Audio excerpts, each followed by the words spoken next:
মুরগির মাংস যদি এভাবে রান্না করে নেওয়া যায়, শীতের মজা দ্বিগুণ বেড়ে যাবে। রুটি পরোটা হোক বা ভাত, সব কিছুর সঙ্গেই দারুণ জমে যায়।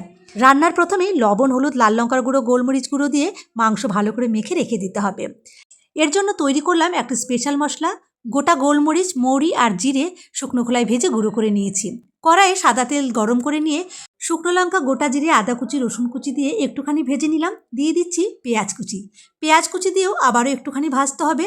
এরই মাঝে কারি পাতা আর কাঁচা লঙ্কা কুচি দিয়ে খুব ভালো করে ভেজে নিয়েছি, যেন সব কিছুরই রঙটা বদলে যায়। এখন মেখে রাখা মাংস দিয়ে অনবরত নাড়াচাড়া করে কষিয়ে নিতে হবে। ঢাকা দিয়ে দিয়ে কষিয়ে নিলে মাংস খুব ভালোভাবে সেদ্ধ হয়ে যাবে।